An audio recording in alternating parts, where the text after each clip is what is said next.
Hey guys, today's story is about a creep and a thief. As I was scrolling through this Reddit, reading all the stories of would-be fantasy creeps, I thought to myself, man, I'm so glad that nobody has attempted to do anything gross in any of my games.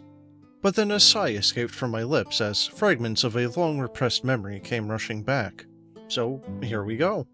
Back when I was in high school, I was a frequent attendee of the after-school gaming club.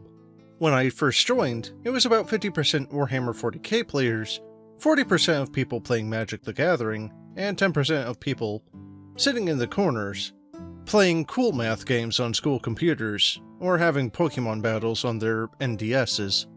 I was a sophomore at this time, and I had recently purchased a D&D 4th edition book.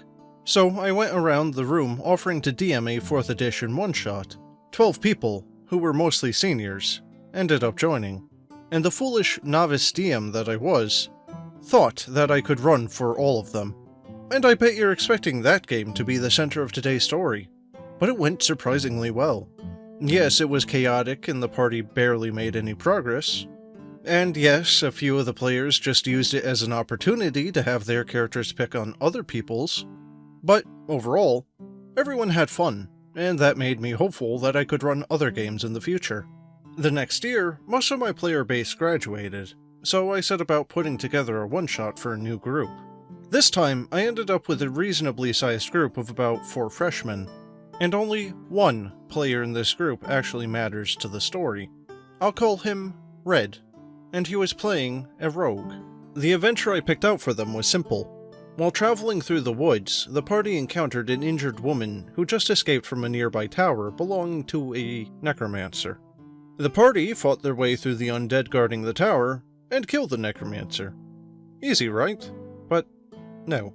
Unfortunately, the party never even made it to the first combat encounter. The players found the woman, and promised to keep her safe. They set up camp, and then Red, who was keeping watch, woke the players in the middle of the night. I think we should, assault that NPC. The other players and I were visibly concerned and confused, and Red continued. I have rope in my starting equipment. If you help me tie her up, it should be easy. If this happened in one of my games now, I would shut it down immediately. But unfortunately, at the time, I was a socially awkward high schooler who had only DM'd 3 sessions before, and I just didn't know what to do. Luckily, 2 of the other 3 players were very much against this, and tried to shut Red down, while the last player and I sat there silently, our souls leaving our bodies and our eyes glazing over. The argument continued for at least half an hour, with Red so desperate for a crumb of fantasy excitement that he began trying to bribe the other characters with items from his starting equipment. He even generously offered to let the other characters go before him. At that point, I made the NPC wake up, overhear Red, and run away, and then I stonewalled any attempts by Red to chase after her. The session continued for a bit after that, but the group didn't get very far, and eventually everyone lost interest. I didn't schedule any future sessions, and none of the players asked me to. But that was not the last of Red, unfortunately. A few weeks later, the club held a Magic the Gathering tournament, and for anyone who wanted to play but didn't have a deck of their own, I offered to let them borrow one of my own, and Red was one of the many who accepted that offer. And at the end of the tournament, I collected all of my decks. And as I was putting them away, I noticed one of the cards was missing.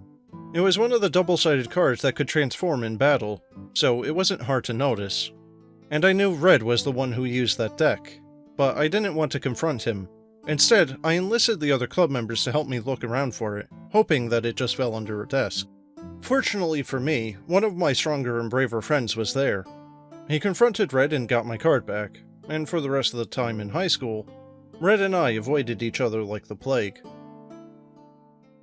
But in any case guys, that's the end of the video. I hope you enjoyed, and if you would like to try and hang out with other people, I have a Discord link in the description. But, as always, have a good one.